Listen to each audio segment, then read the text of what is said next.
morning, everyone. Sunday morning, and I just finished some yoga and meditation, and I happened to pick up my phone and came across, unfortunately, just that toxicity that a lot of people like to put out there.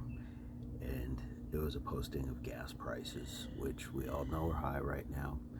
And the comment that went along with it is that the president is ruining the country. That's a big statement, and it's a lot to heap onto one person now. Can we say that their administration currently has prices or inflation? Of course, we can easily say that, but as I understand it, there's also some extenuating circumstances that we're not able to control across the globe. So that does play a part into it, but we often jump to these levels of hyperbole when it's usually not the candidate that we selected. And the problem with that is when you say that somebody ruined the country, there's a whole lot of people in the country.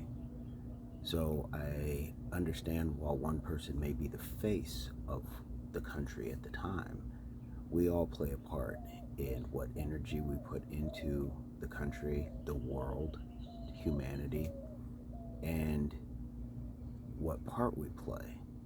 Now, it goes along with the old saying, be the change that you want to see in the world.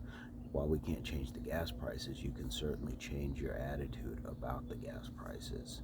Levels of appreciation and perspective should tell us that we should be grateful that we have cars to put gas in. We drive by people every day that have nothing.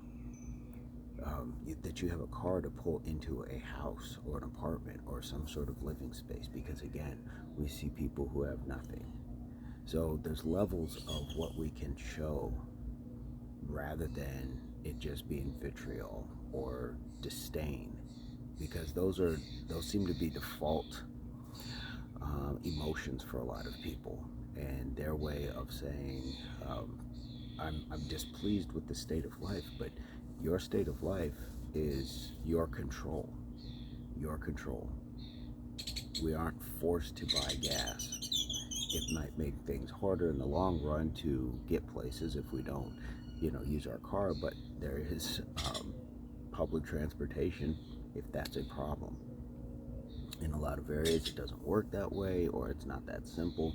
But we do have options. You can walk, you can get a bike, you can take other options. So those aren't the popular answers, and I know that people are going to say it's not that simple, blah, blah, blah, but it's an option. We are not inherently forced to buy gas, forced to drive our own vehicles. That's my point. And when you put these things into perspective, then you should be grateful, more grateful than angry.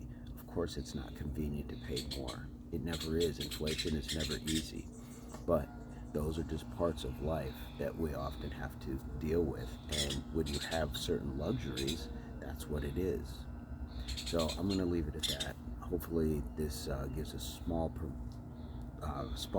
amount of perspective as to how we can think in more gratitude-based areas, rather than immediately jumping to what angers us when our conveniences are suddenly less convenienced in comparison to people who have nothing, because they're all around us.